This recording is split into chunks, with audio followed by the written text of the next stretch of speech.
At first, I didn't think it was real. I woke up to this blinding light, and I was transported to another place. Pluto TV! Then I heard a voice. Come with me if you want to live. There were thousands of movies and shows, and they were all free. The truth is our secret. It's just so beautiful. On Pluto TV, free streaming of Terminator 2, Fringe, Arrow, The 100, and The X-Files may cause excitement, loss of sleep, and sudden belief in extraterrestrials. No credit cards or alien encounters necessary. Pluto TV. Stream now, pay never.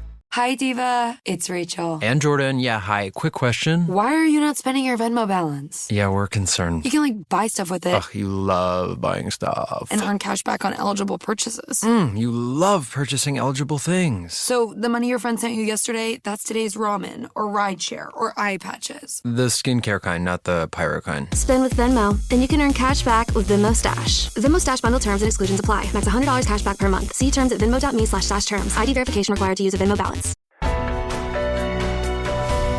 Podfix.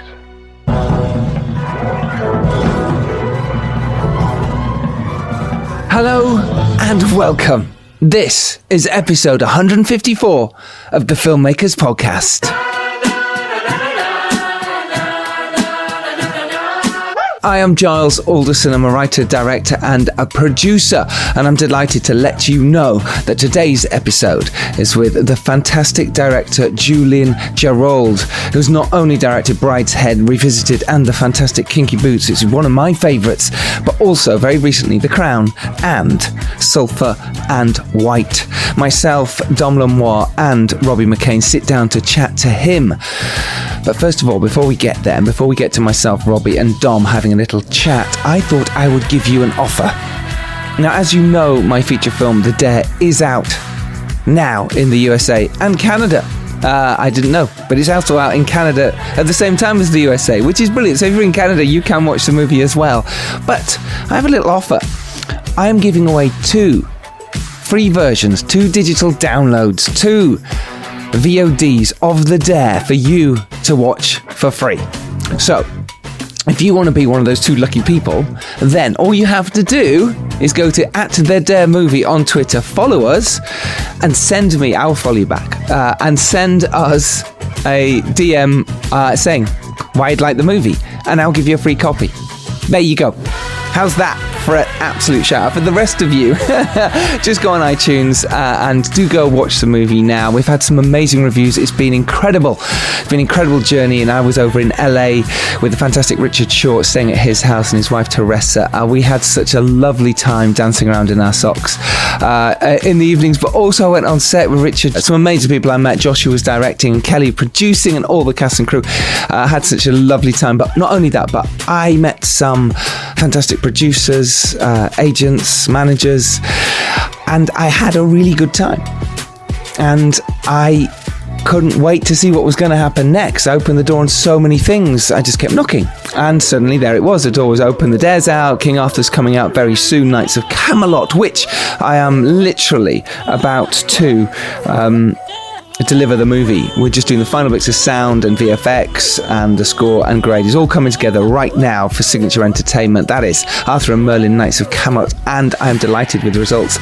I cannot wait for you guys to see this movie. It should be out around July. Something like that in the UK. I'm not sure about the US yet, but definitely in the UK around then. But when I was in LA, it was just fantastic. I really had a great time, and I can't thank Richard and Teresa enough for looking after me. But as I come back to the UK, it is covered in viruses, as is the rest of the world, and it can bring a downer to us all, especially us self-employed creative types, the people who want to get out there and make their films on their own. And now suddenly it's hit the skids. So all those lovely meetings I had and a lot of those talks I had, I'm still pushing. We're still going to do our best. But what I'm going to do in this time now that we have off, and we do, I mean, this is it now. It's going to be shut down for a month, 2. I mean, we're still going to go, right? We're still going to do our thing. We're still not going to stop.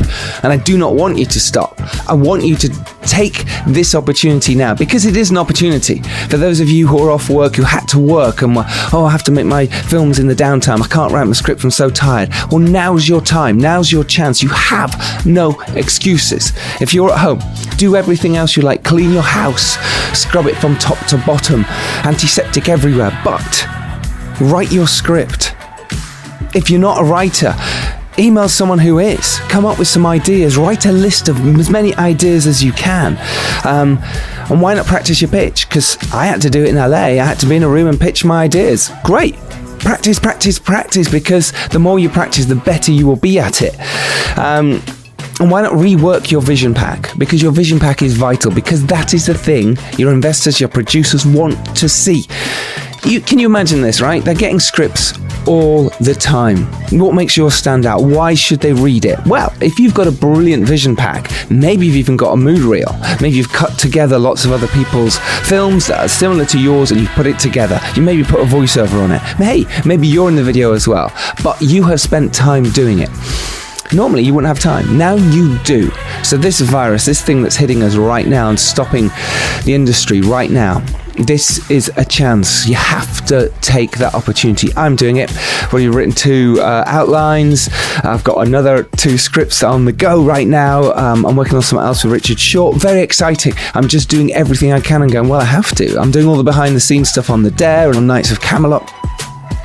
Because why not? This is your chance. Go do it. And why not update your website or your showreel? Hey, do that as well. Massive shout outs to all those people who've watched The Dare so far. Thank you so much. You mean the world to me. Honestly, those who've given you reviews on iTunes, oh my gosh, thank you. For those of you who have actually reviewed the film properly on websites and stuff, amazing. Whether you liked it or not, I don't care. It's out there. It's in the world for you to see. Well, USA and Canada for now. And I did go and meet Millennium, my sales team, and I did go hang out with some amazing people who helped me out make that film. So thank you all from the bottom of my heart. So what I learnt, mainly, apart from how to drive on the right-hand side of the road, or the right side of the road, depending on your preference, is the 1%. Now, this was something that came up when I was in LA, because 99% of people pretend to be working, but actually it's only the 1% people that are working. So what I say to you is, try and be that 1%. I also learnt about teamwork. I was lucky enough to go on set, like I say, with Richard Short and Josh and Kelly and the team. And it was all about teamwork. And it didn't matter what was happening, stealing a shot, whatever it was. Everything was about teamwork. And I learnt that in LA, people talk about that a lot.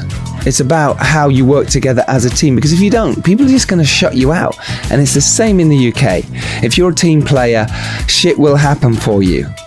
Maybe you're not the best in the world at what you do, but I tell you what, if you're a team player, people want to work with you again, and you can always get better at your craft. If you're the best in the world and you're an arsehole, don't care, don't want to work with you. That is absolute fact, because teamwork's so important. You can't do this job on your own. The more people around you, the better it is. And finally, what I learned there, if you're scared or lazy, and that is a worry for us all, by the way, but don't pretend to do this business. You have to fight through it. Don't be scared or lazy. Be that proactive one, working through it all, and keep going. That's how you survive. That's what I learned in LA. The 1%, teamwork, and don't be scared or lazy. Thank you, LA.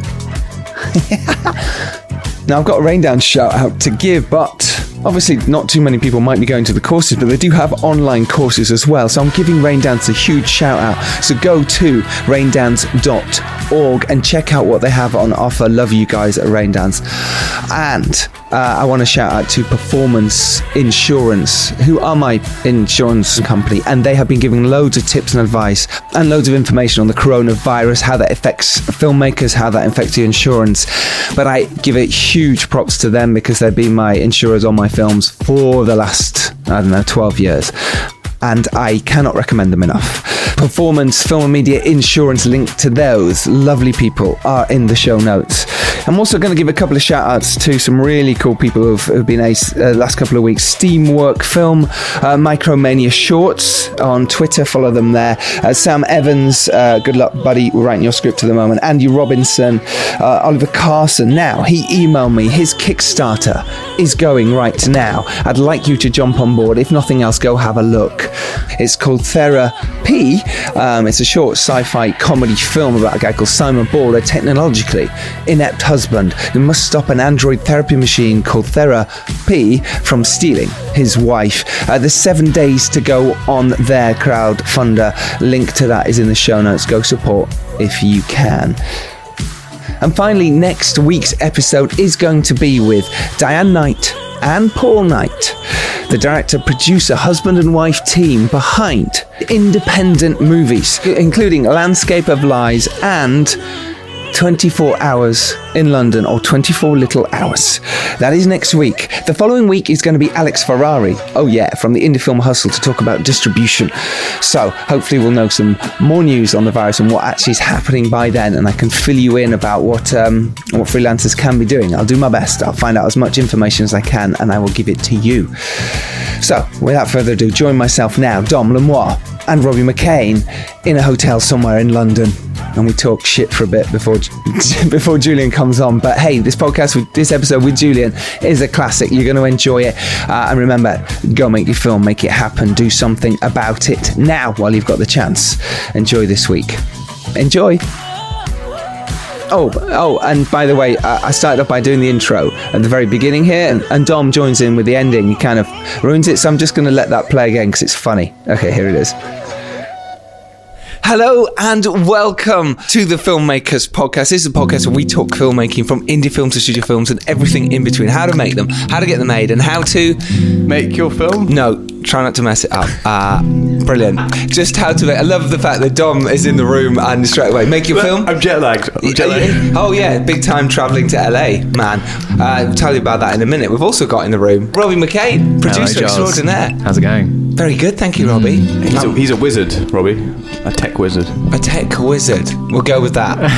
Because the Make Your Film event where he wasn't at the last one, yeah, we totally tech fucked it up.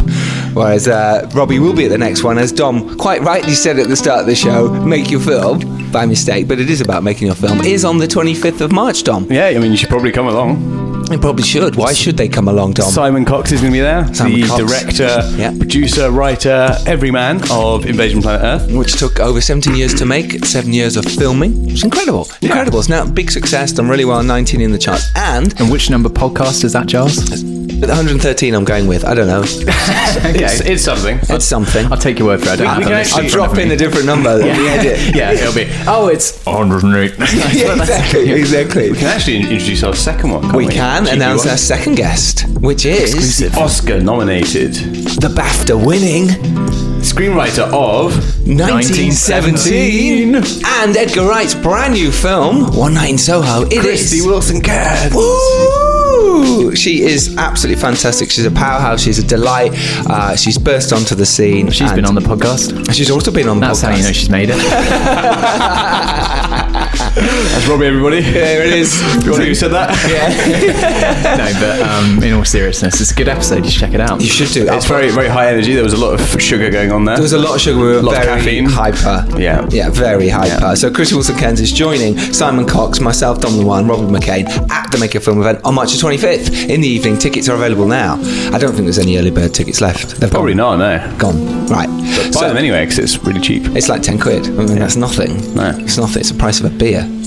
In the places I go. Whoa, price of a beer? For where I go to some fancy places, boys. You should keep up. Price of a beer where you should be going if you want to make it to Hollywood. It's true. Speaking of Hollywood, I've technically just come back, though right now I haven't gone. So it's weird. So when you're listening to this, I'll have There's some Back to the Future stuff going on here. From the Dare release in America. Yeah, he's daring.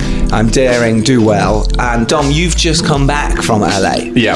From your wonderful 3-week adventure. It was absolutely spectacular. Was it 3 weeks? You waited that long? Yeah, I just had a fantastic time. I did. He's got a huge smile on his face right now. It was so good. Was it? It's depressing being back here. How positive was it then? How many doors opened for you? Quite a few. I mean, I tend to take things a bit more informally than like going out and like I'm going to book 100 meets.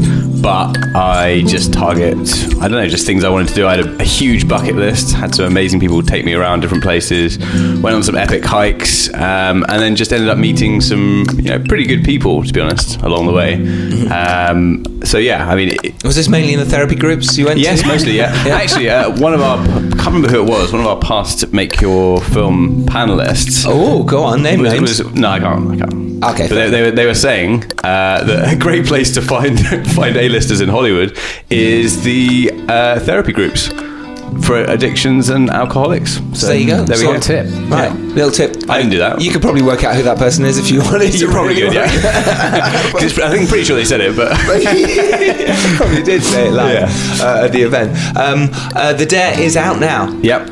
I can't believe I'm saying that. In America, The Dare is out now. Yeah, so go see it, US listeners. Yeah, did you call them arseholes then? No, US listeners. Oh, it's you arsehole listeners. There you go. So if you haven't seen The Dare yet, and you're listening to this, next, Where Betide You. Yeah. What's next? Yeah, Where Betide You. Please just go support if you can. I'll put links to that if you're in America. Though you can now get those little things where you can watch American movies here, right? Yeah. What's that called? VPN, like a proxy server, you mean? Yeah. So if you don't enjoy the Lord too much, but you're like sort of bending it a little bit, I don't. That's a good thing to do. Oh yeah. I mean, technically, you're still paying money, so I think it's fine. Yeah, as long as you're paying for the movie, listeners. That's the main thing. Good. So you can do that. So if you are not in the US now, you can go watch it. It'll be released in so many other territories. I just don't know. No one's told me when. And if all goes to plan, I might have to cut this out. But we might be premiering at the Grauman's Chinese.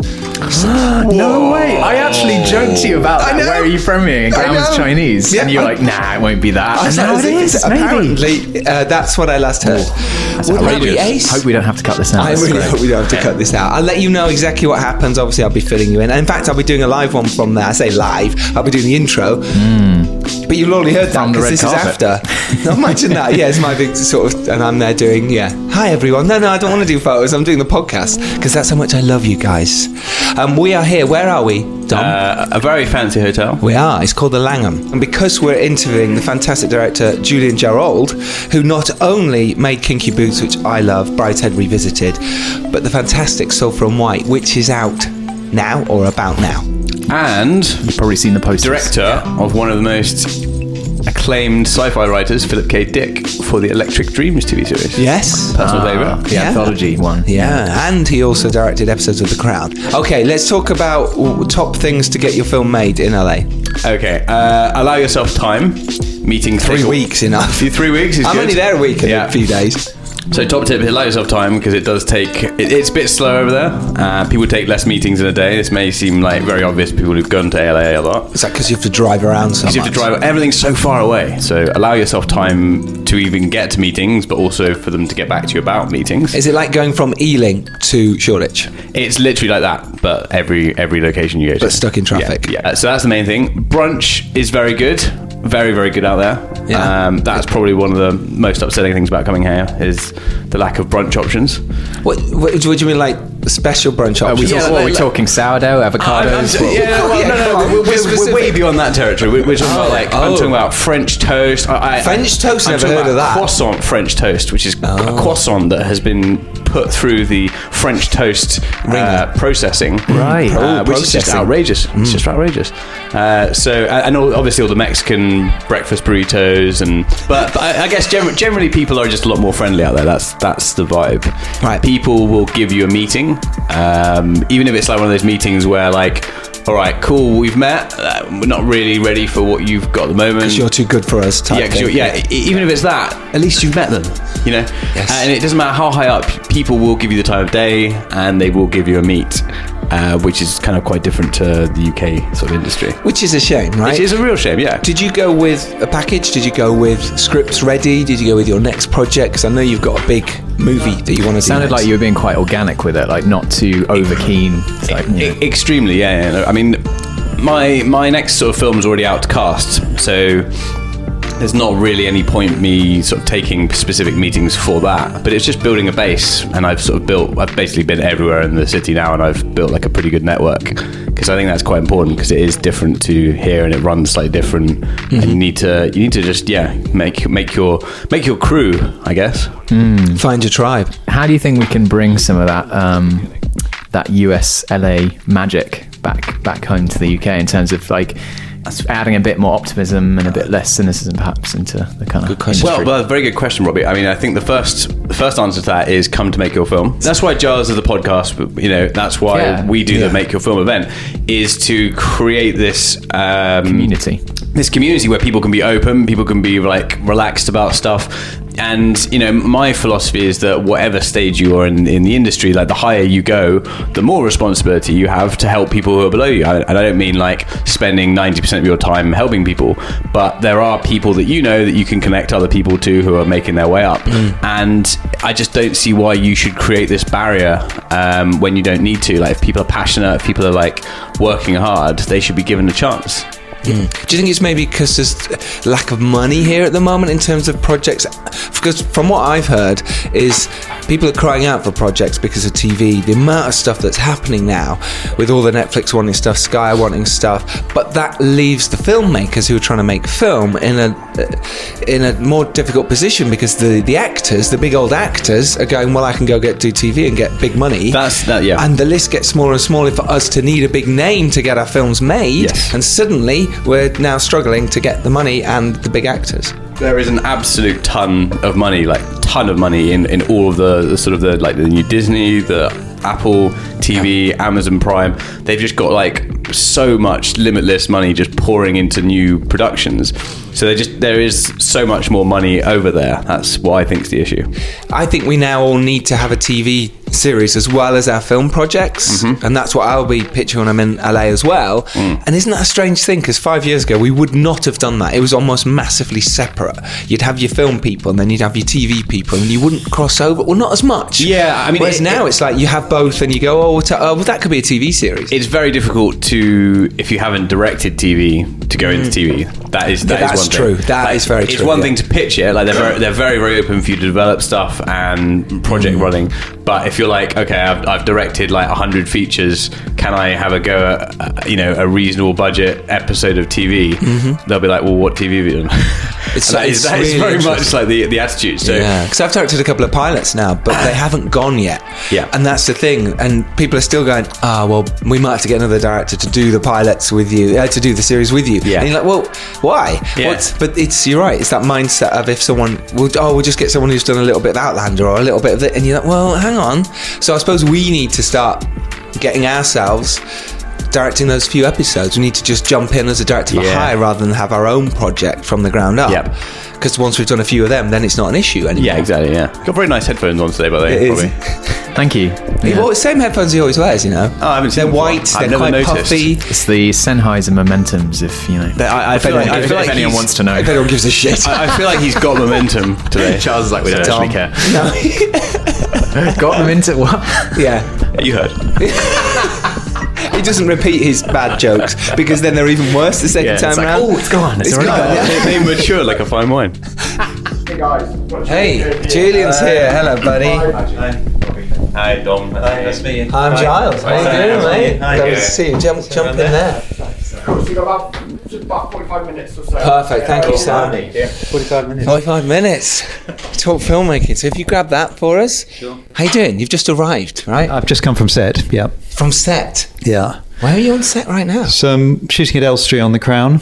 You're doing those episodes of The Crown? So Fantastic. for series 4 of The Crown, yeah. Amazing, because I know Ben Caron, yes. Exec producer as well, and obviously directs some of the episodes. Right. He's been on podcasts before, but we worked together years ago. Ben's brilliant, really lovely he guy. Is, yes. He's shooting now, I think, so. Yeah, he's doing his block now. That's amazing. How's it going on set? Fantastic, yeah. It covers the next decade, in the 80s, which is obviously Diana and Thatcher. Yeah. So I think it's going to be pretty dramatic. Coming in as Margaret Thatcher, right? Yeah, I had some great scenes with Julian. She's powerhouse. The most thorough actress I've worked with, I think. So really, brilliant. Oh, yeah. Great. Yeah, she knows every detail about Margaret Thatcher. So. Oh, really? Because it's such an unusual choice, isn't it? I think when she was announced, everyone kind of like, oh wow.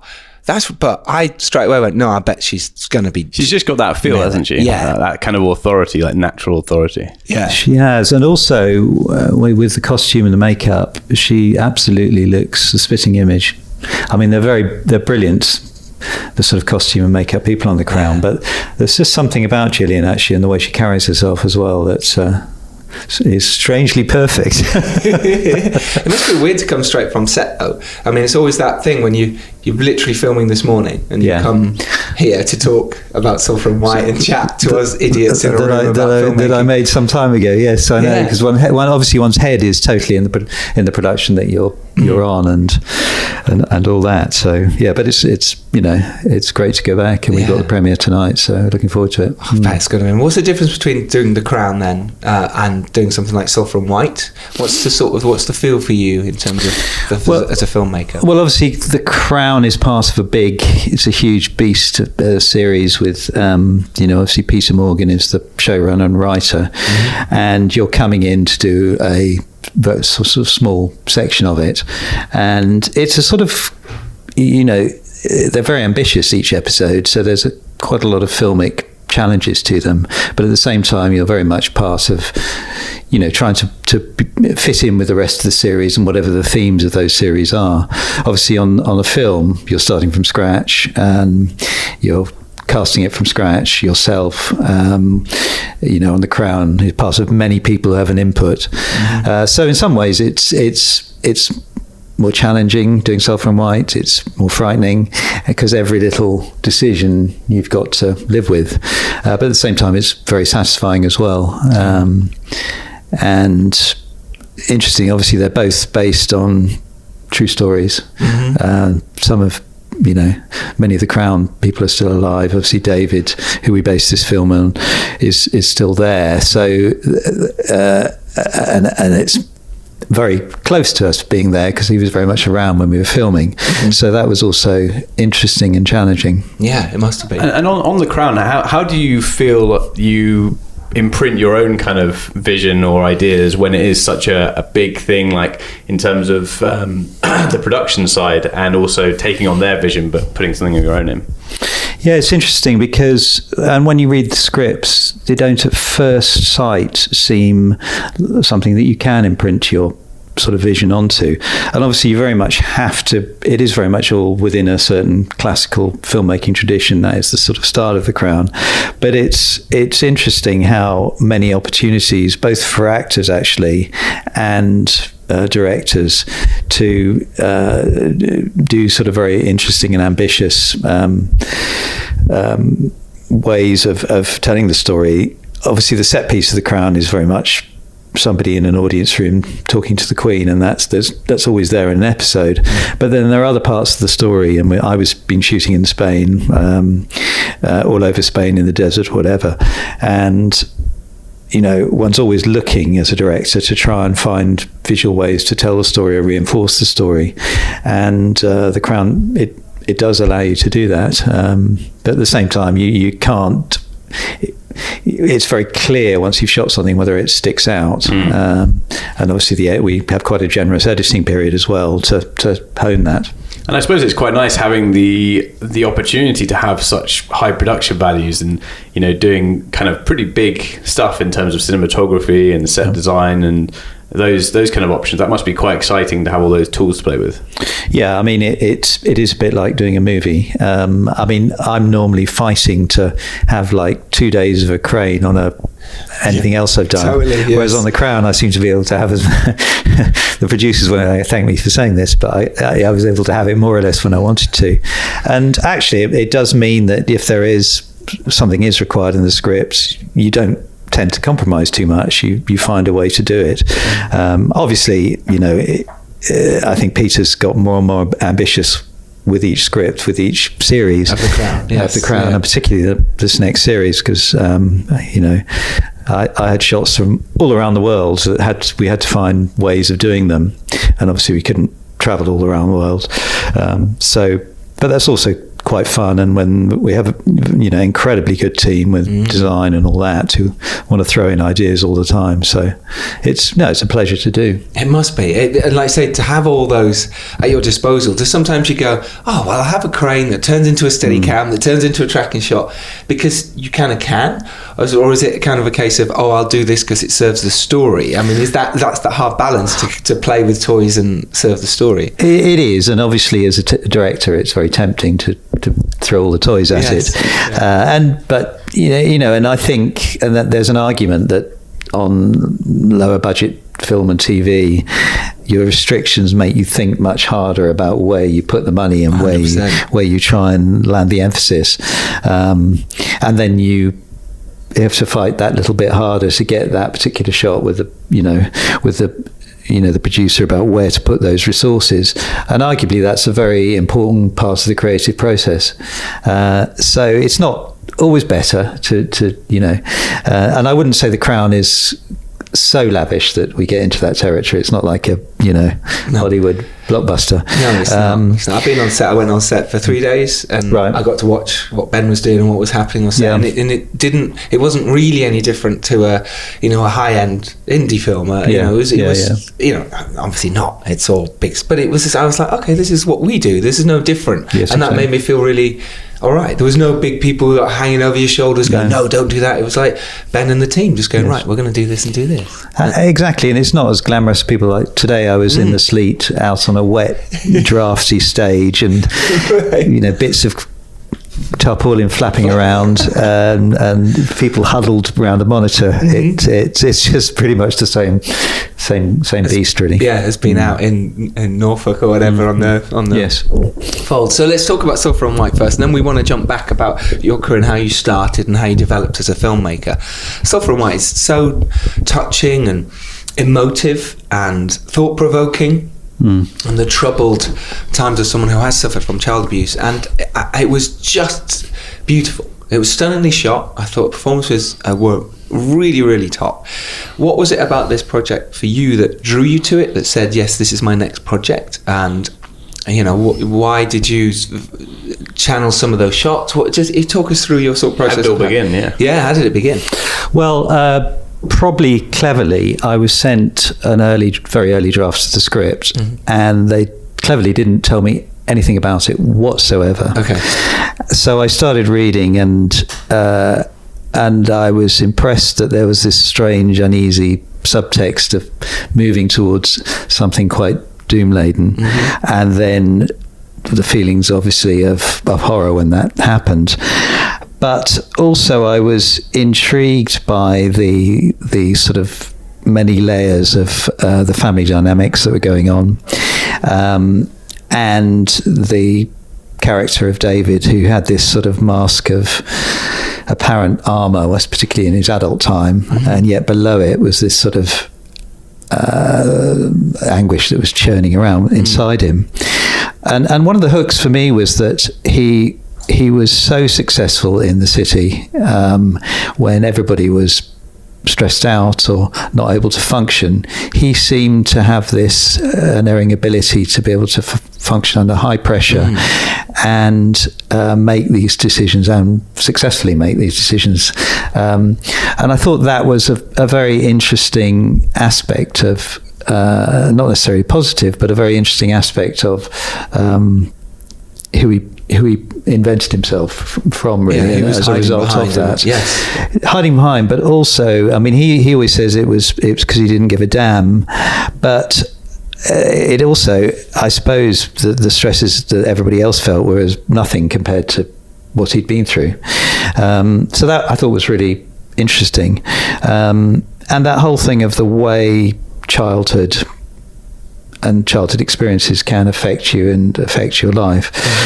And then in the end, obviously with meeting with Vanessa and the sort of very touching love story between them, and the fact that him getting through that, I found incredibly moving and emotional, and I was wrung out when I'd read it, and I felt such an interesting, important story. It needs to be told. Which is great. Is that how you often look at scripts and projects for you? Do you find things that move you, mean something to you, or try to? Yes. I mean, I think there's something that's got to connect with you, and it's quite nice to read a script innocently, naively, rather than it be framed by your agent or whatever, who says it's this and so and so's attached to play this role. And so it's this genre.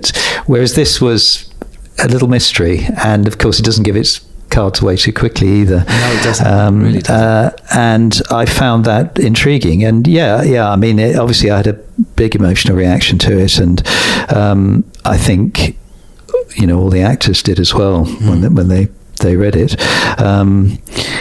And it obviously I think films about people's lives, I've done quite a few, and it's always tricky because it's about what you leave out as much as what you put in, and something like this, it's just very important that we kept it as truthful and as possible to his story, and not make the audience feel they're being manipulated at all. Yeah, I totally got that. Yeah, I think stories that deal with childhood are often some of the most powerful ones. I mean, if you look at films like Stand By Me and Mud, like they're some of the ones that I find sort of particularly affecting, because there's so much when we're in our childhood stages that form who we become later. And it's interesting when you're talking about your character here. There's a sort of a serious strength that's built, I think, from a lot of people that have gone through that stuff, and you wouldn't outwardly know what they'd actually gone through and how it formed them. But then underneath that, there's this whole well of trauma that's never really been dealt with, and it's just been kind of suppressed under these, these adult kind of patterns. And it's a very, I think it's kind of probably quite a cathartic thing to a lot of people that you wouldn't naturally think have gone through those things to watch maybe a film like this. Yeah, and I think it's perhaps recently, obviously there have been people have started to talk, particularly men have started to talk about it. It's a relatively recent thing, and I think that part of it is about the culture of masculinity as well. And I don't think it's any accident that he was drawn to a career in the city, and particularly at that period as well. I think probably things are a little bit different now, but that's sort of all about success and being validated by your success, and really nothing else matters, and was looked upon. I mean, I think David likes to think now people would notice something strange about the way he is, but at the time it was just seen as a fantastic thing that he was able to do that.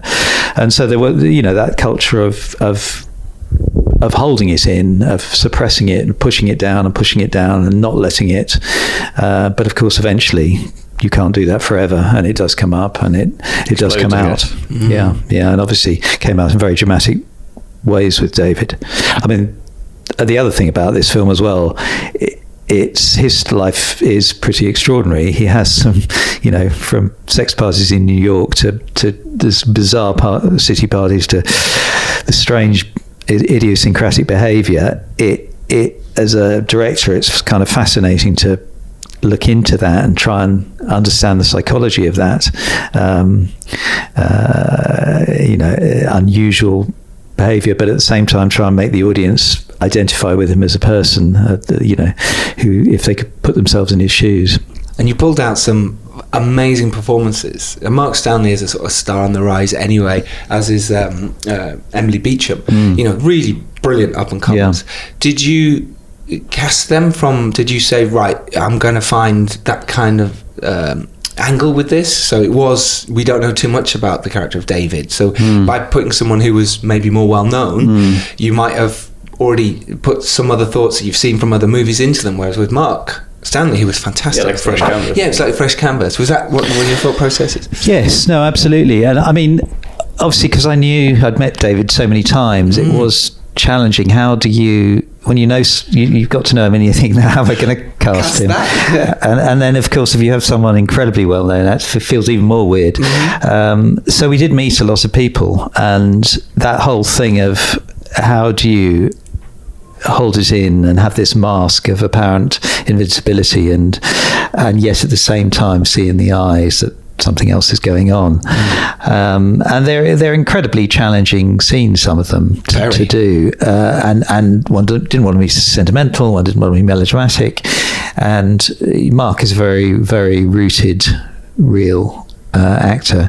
And, after the audition for us, it became very clear that he could do it in a way that nobody else could. So it's a sort of happy kind of accident. It often is in casting. It's you start out with one route and then you end up in another. And what was great about Sulphur and White is, there wasn't this massive pressure to do Hollywood A-lister. So, Really, and I do think the film would work if we had. No, so, I agree. Well, it would have become something completely different. And there is very much a balance, I think, in finding those actors that look the part or have commercial value versus maybe actors that have the emotional depth. I think especially if you're doing like a very serious kind of film like this with a lot of very challenging issues, you have to get the audience on side emotionally, and you have to have actors that can sort of go all the way in those kind of places. Otherwise you lose the audience, and it's that's a credit that you've sort of got those kind of cast. Yeah, and Mark, he's a absolutely first-class actor, really, really brilliant, and very modest with it. But and I expect he's very much on the rise in terms of. I expect to see him in lots and lots of things. I remember we were cast. Sorry to jump. I remember we were cast something about 6 years ago. We went to see the Hubbards, and they went, "Mark Stanley, he's your guy. He's going to be huge. He's going to be huge." And I was like, I don't know who Mark is. I looked him up and went, "Look, we need someone a bit bigger at the time because it didn't need someone who was unknown." But he was already talked about then, and especially watching Sulphur and White and how brilliant he is in it, you kind of go, "Well, yeah, he's." I'd heard of him before since, but this is the kind of film that like definitely puts those people like really on the map, really star performance to be like, wow, okay, and then suddenly they'll be just doing all these Hollywood films, and it's like, okay, and then we'll lose them. Yeah, that's the problem. We'll never get them again. You won't, because you'll work with them. Yeah. And Emily Beecham as well. She's just fantastic, isn't she? She's just got this poise and this elegance. She has. She's really strong. How was it working with the two of them together? Because a lot of those scenes were quite raw and emotional on that time. How did you manage to keep them in the zone as a director? How did you keep that and build their relationship to start off with as well? Yeah, I mean, on other projects we've sort of auditioned or had seen, read together, and we, for various reasons, we didn't do this. I think Emily had just finished Wrapped in America on a Netflix thing and turned up for our audition, and she was like jet lagged, but there was something about her that I couldn't forget. Even again, we met lots of people, and I think it was also and obviously it takes a while for those two to build the chemistry, and obviously we had the rehearsal period where we talked through the background. She of course met the real Vanessa. And the way we scheduled it, by chance, there were a number of scenes where they had a chance to get to know each other, and and Mark's a very sociable, fun, generous actor as well, so he made it very, very easy. And Emily's she just has got this sort of slight indefinable quality, because the character she's playing has an innate goodness, I suppose, about her, even though she's got an edge to her humour and all the rest of it, and Emily just seems to inhabit that. But yeah, I mean, I remember on the beach scene, it's quite short in the film now, they had the scene on the beach, which was supposed to be sunshine, of course, was grey and cloudy, but and they had to race down the dunes, but we had a lot of fun just messing around on that day, and all that feeds into them getting to know each other, and then having to them trusting me, hopefully, and vice versa, so that one can push things a bit further when you get to the brass tacks of the difficult, intense kind of scenes when there is both attracted and also at each other's throats, because we go through the whole roller coaster, really. So what are the practical kind of challenges of getting a film of this scale off the ground, in terms of it's obviously a certain budget level, and in terms of it's maybe not a budget level that we see many films these sort of days. So what was the kind of restraints and challenges? Yeah, exactly, in terms of actually making it happen. Well, the film, actually, thinking about it, has had pretty long gestation. Okay. Like many films, of course. There was, I think the first iteration was, I think a friend of David, called Alan Govender, who was nothing to do with films, but he was, I think, given a little manuscript. David was originally going to write something about this, because he obviously was very keen on trying to expose the story and let people know about it, so as part of the charity thing, but also allows people to come forward and talk about it. And this friend, who was a Mauritian businessman, Alan Govindon, agreed to try and help. And I think they got as far as going down with an American scriptwriter, and David sat down with him. And I think in his own words, David probably got a little close to it. And it included a sort of slightly more heroic kind of angle. It involved a lot of the fact that David has climbed Everest, which is an extraordinary part of the story. And 5 times. Well, he comes up. That's a cheap one to film. I don't want to. Yes. Yeah, exactly. That was in the script at one point. Was it? You were like, came out pretty quickly. The Forrest Gump montage kind of scene, Montage. There is some lovely moments at the end now, not to spoil it, but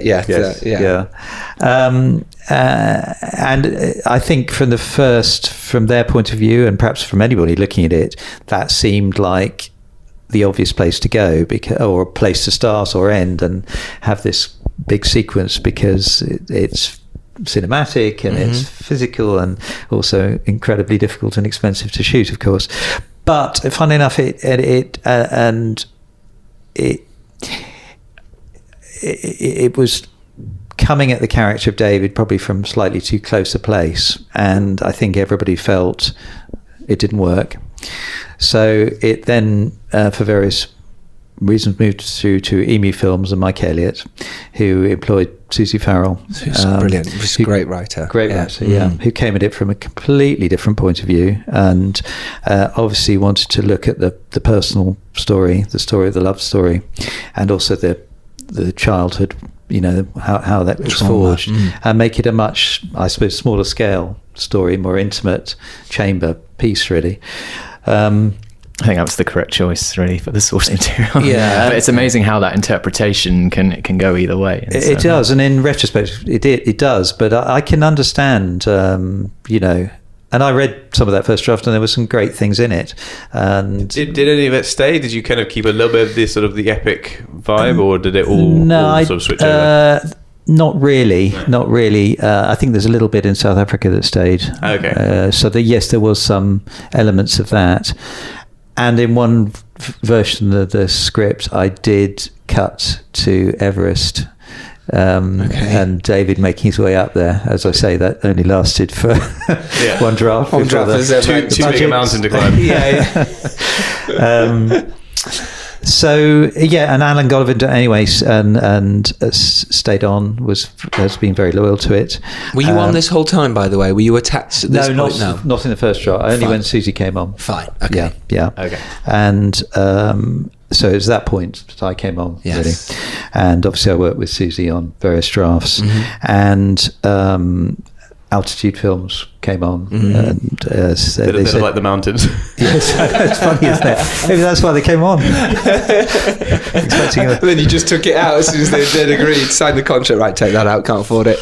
How just while you're on the writing with Susan, like how was that collaboration? Like in terms of how much did you have any moments where you're like, this isn't in the script, I'd quite like this, or I'd like to develop these relationships, or there's something I like to do here that's a bit directory, and can I put that in the script? Yeah, I mean, I love that part of the process, and it's, I think, incredibly important part of the process. Even if nothing changed, it's about exploring it and getting beneath the surface and making sure that you understand what the characters are thinking, and is every scene there for the correct reasons. Obviously before that I did talk to David and did some research, and then I just had a lot of sessions with Susie where we just interrogated the script, and yes, some things changed. I think the basic core of it pretty much stayed the same, but we did interrogate the whole structure of it, and changed it a few ways and then changed it back again. Tried to get the balance between childhood and adulthood, and tried to get this thing about a little bit deeper about what was going on in the city when David was being successful, and it's very much together. So I can't even now think what that was, but there definitely were things that changed, but I think it happened in a very organic, easy way, out of why is that happening, and why can't we see this, or what's wrong with this character why can't we see more of them or whatever. And was the structure always, in the kind of way that it's ended up? Because I mean, obviously, when you've got childhood and adult stuff, you can either start at the beginning and end at Z, or you can do the sort of the flashback. Was there a conscious decision in that department? Susie always felt all of the childhood, then adulthood, and by and large the way it is, although there's one little jump forward and back in it. I did experiment with starting with the adulthood first, actually. And was that in the edit or now mainly when you're writing? I think we did both, actually. Yeah, okay. I think we experimented with both. We certainly did in the edit. But interestingly, I think because David, particularly in the first third of the film, behaves incredibly badly and shuts everything out, it's quite hard to get a traction on what's going on. Yes, and so, you want to like him, you want to be on his side and with him, and by showing the boy first, you sort of understand his world and what he's going through. But, exactly. So that's why in the end we went back to what the structure was. Yes. Okay. So yes, I mean it was something like Lion is a much stricter one, isn't it? Where it's all childhood and all adulthood. Yeah. Lion's a great film. Great film. But it felt, it was interesting to see those threads between child and adulthood. So I think there was a natural place where we could move forward to David before we went back again, and that felt satisfying and interesting, and also felt more powerful actually when we did go back to the childhood for the kind of trickier bits of the drama. I thought both young boys were absolutely fantastic. I was blown away by how good they were. Yeah. Did you cast in South Africa or did you cast? No, we cast young Hugo, young David here. All his mates in South Africa were all South African, and all the actors there were all South African. So we did a little bit of casting in South Africa, and they have a fantastic obviously film industry, so and it was very important to get that authentic that voice. I mean, we have that scene around the braai, and I remember on one take I asked them to improvise around it, and they could just drop into that macho, masculine, aggressive, taking the piss out of David's father with such ease. I mean, they were brilliant. Really brilliant. Very, very convincing. And especially to get people to play roles that are, well, it's not just a tennis player or whatever. It's someone who is potentially a bad person, or potentially, I don't want to give too much away, but and it's actors kind of go, well, do I want to play a role where that is maybe the intention of what we give the audience, thinking I am that kind of a character? Was there any throwback to that? Did actors sometimes go, I don't ever want to play that kind of a role? I think a couple of people didn't turn up for the audition because of it. But others wanted to discuss it and just talk that through, and it's very important that somebody like and obviously good actors realise it's a role, isn't it? And it's a very important story to get out there, particularly in South Africa as well, actually. And it was important to find.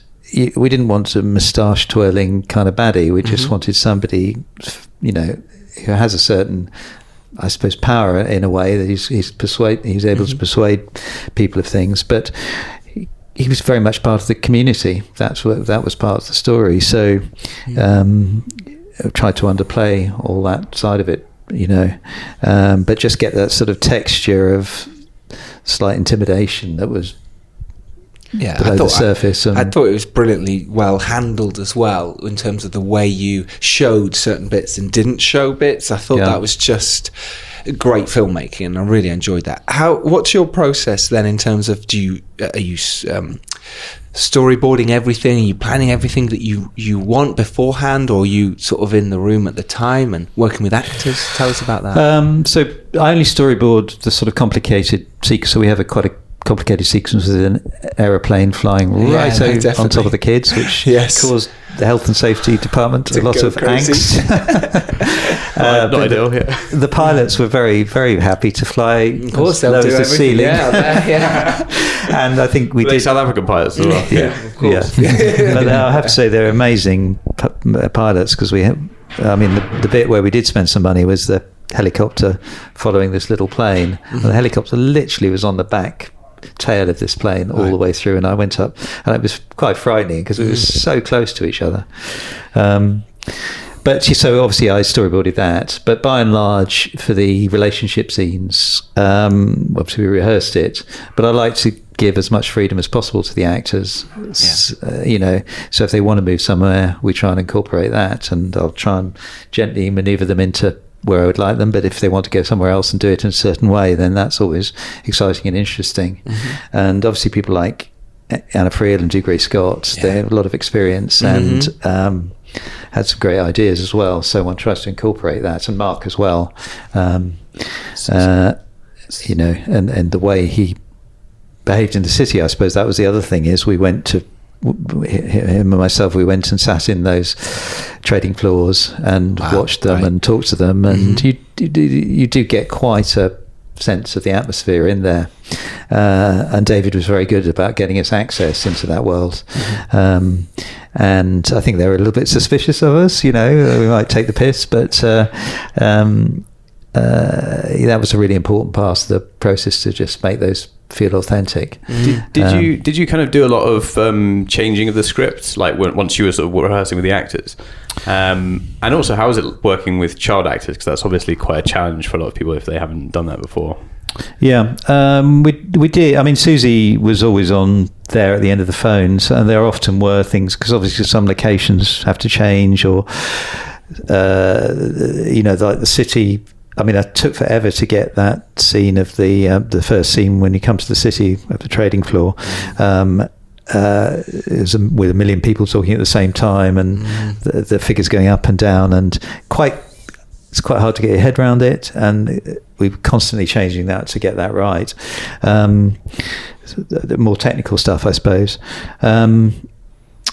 And child actors, I mean, I have a long time ago, I've done quite a bit of children's drama. I remember watching them as a kid. Right. Yeah, absolutely. Yeah, children's ward, wasn't it? And yes, that's the first thing I did, really. Oh, drama, okay. Yeah, totally. I'm that old. So, you know, they were brilliant. As a kid, I watched those. So it was really interesting to look back at your sort of history and go, and that's how you started. Yeah. I know we'll talk with Sulphur and White, but it'd be really interesting to quickly talk about your journey to getting there as perfect timing. How did you get Drama Rama? How did it happen with those early and working with kids straight away?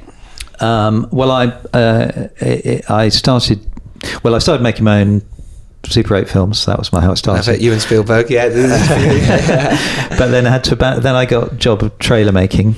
Oh, great! Which so you learned to edit straight away. Then? I was not a very good trailer maker.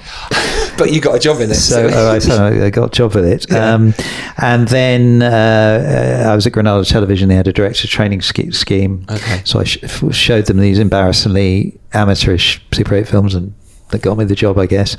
And then I did a little bit on, I think, Coronation Street. Children's Ward was the first one, actually. At that point, there was a fantastic head of children's called David Lidderman, who's big wheel in the industry now. And he was looking for new blood and wanted to try and do something interesting with and they were very restricted in a studio with 3 or 4 rooms and on a ward in a set, and so he was encouraging us to try and do something with them. And it was the same young writers called Paul Abbott and Kay Miller, Kay Miller, it's big time legends. So it was a fantastic period, actually, and a lot of very creative people. And that led to you going, I want to do this as a career. You were, but I mean, you want to keep doing this, and you loved it. Did you just jump into directing, or did you take any classes, or was it? Well, I sort of knew what you were doing as an editor as well. Yeah, no, I mean, as I say, I suppose when I started doing these Super 8 films, I realised that's something I'd love to do. I didn't quite believe it was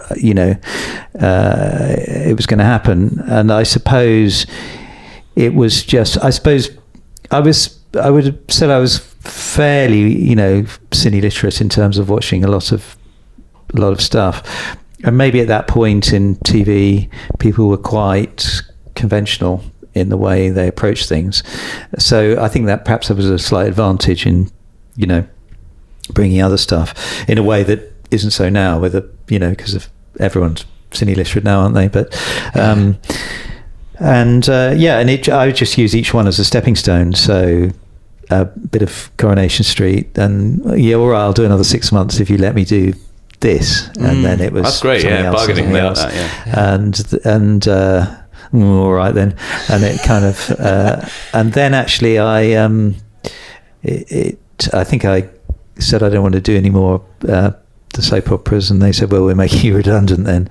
And fortunately at that point I managed to get a thing called Touching Evil, which was in the end turned out to be, again, written by Paul Abbott, and it ended up quite sort of stylish and fun, and it was good, early kind of psychological sort of drama with quite stylized drama. So, and it was quite well watched, and that sort of was a springboard, really. Big stepping stone, which leads me on, because I'd really love to talk about Kinky Boots, because I love Kinky Boots. Right. I think it's in general, I love Kinky Boots. I wear them all the time. But no, I thought I remember watching it the first time, going, "Wow, this blew me away with just this." And Joel Edgerton in an earlier role for he's him, brilliant. He's playing really good. someone from Northampton with an interesting accent. In terms of it, but we'll get away with it. Chiwetel Ejiofor, is just outstanding, just made me go, wow.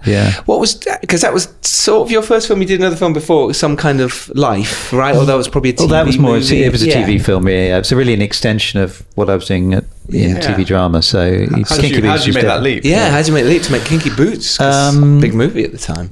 Well, that's a good question. I think I just got sent it, and I can't remember why, by Suzanne Mackie, who now of course is on The Crown, who I think had seen all my work and liked it. They weren't sure about me. I do remember I had a meeting with then head of Buena Vista and Suzanne and the others, and I liked the script, but I hadn't done anything like that before, and I wasn't particularly sure I was right for it. Right. And I hadn't. I hope you didn't say that. In the room, I don't think I'm right for this, guys. I'm very bad at it. But obviously the character of Lola, played by Chiwetel, was pretty much there at the beginning, and some of the other story changed. And it was a great story about this family business being taken over by a property company. It felt like it was taking the barometer of the times, actually. So as we talked about it, I got more and more invested in it, and could see the possibilities in it, and hopefully obviously communicated that, and they decided to take a punt. And was the money in place by that point, or was it a case? Well, it was one of it. So it was a studio film, studio movie. So was. Yeah, I've been going downhill ever since. But the crown. It depends how you look at it, though. Yeah, exactly. I think you've got the crown on right now, so you're all right. Yeah, but yeah, it was strangely, that side of it was didn't seem to be an issue, because I mean, obviously there were lots of hoops about is he right, and but all you persuaded them, and it went, and also casting wise, it was strangely unpressured as well. Because neither were big name. I mean, Nick Frost was in it at the time, but he wasn't. No, he wasn't. That before big then, he was probably the. But even so, he came quite late to the part, right? And we went through a lot of the obvious names. They weren't quite right, or didn't quite fit in. And it was Chiwetel actually who turned up at the audition, sat down, opened a little box, took out the wig, put it on, really, and just became Lola. And that was I thought, this is going to work, and I absolutely knew at that point that and then obviously I met Joel as well, and the casting, they had a head of casting at Buena Vista in America, and she sort of rang me up, said, he's not well known, are you sure he's right? And I said, yes, he is. She said, I will back you then. And then she did, and she persuaded all the others to fall into line, and that was it. That's incredible. So good. You must have had a good time shooting it, because it comes across that way. Was there any issues you'll maybe touch on real quick, or was it? No, I think, obviously choosing the music was a big challenge. Finding a old-fashioned shoe factory was that was some of which were closing, that we wanted complete access to while they were trying to make shoes. But we were very lucky in Trickers, and that also was an important part of the process, because I think you can smell the leather, can't you? Yeah, totally. That was it's a lovely part of it, and obviously working with Tim on the script, he's just fantastic on the world experts at sort of double entendre jokes and clever jokes about souls and transvestites. Yes. And it was, I think it was a little bit ahead of its time, because at that point, nobody was even talking about that. I mean, we have such a new... Now, exactly. This is it. And then that, just because I know we've got to wrap up, and thank you for your time. Then Becoming Jane, and then Brideshead Revisited. some big movies. And working with Philip K. Dick, that must have been Electric not with Dreams. him, but that's a really in spirit, really, really, really fascinating. Material to work with. Like, really, that must have been quite interesting, because his there's so many layers to his novels and his works.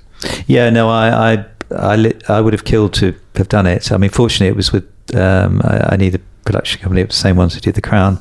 So, there's a lot of partners and people involved in that. So I was very, very pleased to do that. It's very unusual in British television to do that sort of stuff. Series. Yeah, and something that's really like complex psychologically as well. Very complex and slightly surreal, and the type of psychology is so left field, and it's not in the normal naturalistic kind of polite British drama way at all. No.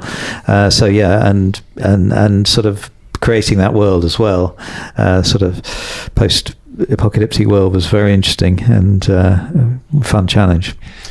Just last bit of advice for anyone in terms of... Well, I was going to say, you've mentioned there that quite a few names who you've worked with kind of regularly, or you've met them at the beginning and you've come up together. Do you think for filmmakers out there, it's really important to establish these relationships so that it helps further along down the line? I mean, obviously, but it seems to have, like you say, the names have recurred again and again in your work. Yes, that's true, actually. And I only just realised it by saying it now. But yeah, I think that's very important. And I think for directors, if they can team up with writer, producer, or if they write themselves with producer, it's so important, really, because it's quite lonely. And it does take a long, long time to get films made. So that's a very important part of the process. And also just that thing, if you're a young filmmaker, is go out and make low budget films, as you know, because learn by making. You do learn by making it, and also whether you can do it, and what you could do with a little bit more money and all the rest of it. So I think it proves to yourself as much as to anyone else. Yeah, absolutely. And what about advice for working with actors then? Just touching on that, because that was really lovely. I mean, I would say it's taken me a long time to work it out, and it's about trust, I think. So getting to know them, talking through the script with them, understanding where they're coming from, and trying to make it a conversation and not a dictatorial thing, in my opinion. And suggesting new and different ways to approach things, and some of which will land and some which won't, and just being very happy to throw stuff away that doesn't work, and of course casting them in the first place, most important. Absolutely. Thank you very much. Thank you very much. Really appreciate your time, Julian. Absolutely. And Sulphur and White is out now. So, yeah, really do go watch it. Yeah. It's a fantastic drama. It's really emotional, and it's British. Some sort of independent movie. So we'll go with independent? Yes. Independent, yeah. Independent movie. Support independent film. We have to do that. You all know that. So do go see Julian's brilliant film, Sulphur and White. Thank you very much for your time. Thank you very much. Thanks. So do remember, if you have liked this podcast, subscribe and tell your mates. It's so important to get the word out there. We're doing this to support independent film and filmmakers, so do it. If you like this, tell your pals and spread the word. Subscribe to us. And maybe leave a review. Why not, Robbie? Yeah. Go to iTunes. If it's 5 stars, though. Yeah, absolutely. Yeah, there's no point otherwise, is there? No. Why bother? Thanks, Dom. So where can we follow you, Dom, on the socials? Dom Lenoir or Director Dom Lenoir on various Instagram, social stuff. Robbie? Just at Robbie McCain on Twitter, Instagram, all the socials. It's a black and white image. It's very artistic. Thank you, Tom.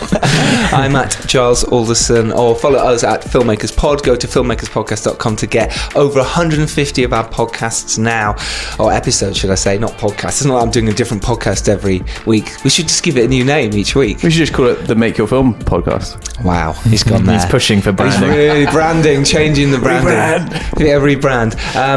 Remember who your audience is when you write your film, when you're making your film, and get out there and do it. And if you're lucky enough to rise up and do well, it is your duty to send the elevator back down. Tom, this is your time to join you in. do it. I was literally just picturing all those action films with the elevators dropping and exploding at the bottom. If you've enjoyed this, thank you very much for listening. If you've enjoyed this, thanks for listening. That made no sense. If you survived listening. If you've survived listening to another episode of the Filmmakers Podcast, thank you for listening thus far. You are amazing. We love you. Go out there and make your film, make it happen. Me and Dom will see you and Robbie on the 25th of March for the Make Your Film event. See you there. Take care, everyone. Make your film. Bye-bye. Bye-bye. Enjoy the weather.